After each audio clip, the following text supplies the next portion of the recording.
Iraq അതിർത്തിയിൽ നിന്ന് Saudi അറേബ്യയിലേക്ക് drone ആക്രമണം നടന്നതായി റിപ്പോർട്ട്. സ്ഫോടക വസ്തുക്കൾ വഹിച്ച 3 ഡ്രോണുകൾ സൗദി പ്രതിരോധ സേന തകർത്തു. രാജ്യത്തിന്റെ സുരക്ഷയെ ലക്ഷ്യമിട്ട് ഏത് ആക്രമണത്തിനും ശക്തമായ മറുപടി നൽകുമെന്ന് സൗദി മന്ത്രാലയം മുന്നറിയിപ്പ് നൽകി.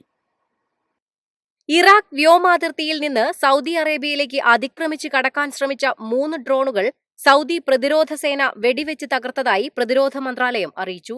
രാജ്യത്തിന്റെ വ്യോമാതിർത്തി ലംഘിച്ച ഡ്രോണുകളെ സമയോചിതമായി തടഞ്ഞുവെന്നാണ് ഔദ്യോഗിക വിശദീകരണം. ഞായറാഴ്ച രാവിലെയാണ് ഡ്രോണുകൾ രാജ്യാന്തര അതിർത്തി മറികടന്ന് സൗദി വ്യോമാതിർത്തിയിൽ പ്രവേശിച്ചതെന്ന് പ്രതിരോധ മന്ത്രാലയ വക്താവ് മേജർ ജനറൽ തുർക്കി അൽ മാലിക്കി അറിയിച്ചു. സൗദി പ്രതിരോധ സേനയുടെ അതിവേഗ ഇടപെടലിലൂടെ 3 ഡ്രോണുകളും വിജയകരമായി തകർത്തതായും അദ്ദേഹം വ്യക്തമാക്കി. രാജ്യത്തിന്റെ സുരക്ഷയ്ക്കും പരമാധികാരത്തിനും എതിരായ ഏത് ആക്രമണ ശ്രമത്തെയും ശക്തമായി നേരിടുമെന്നും ആവശ്യമായ എല്ലാ സൈനിക നടപടികളും തുടരുമെന്നും സൗദി പ്രതിരോധ മന്ത്രാലയം മുന്നറിയിപ്പ് നൽകി. ആക്രമണ ശ്രമങ്ങൾക്ക് അനുയോജ്യമായ സമയത്തും സ്ഥലത്തും മറുപടി നൽകാനുള്ള പൂർണ്ണ അവകാശം രാജ്യത്തിനുണ്ടെന്നും മേജർ ജനറൽ തുർക്കി അൽ മാലിക്കി കൂട്ടിച്ചേർത്തു. എളുപ്പത്തിൽ സമ്പാദ്യം വളർത്താം. ഇന്ന് തന്നെ മൈഫിൻ TV ആപ്പ് ഡൗൺലോഡ് ചെയ്യൂ.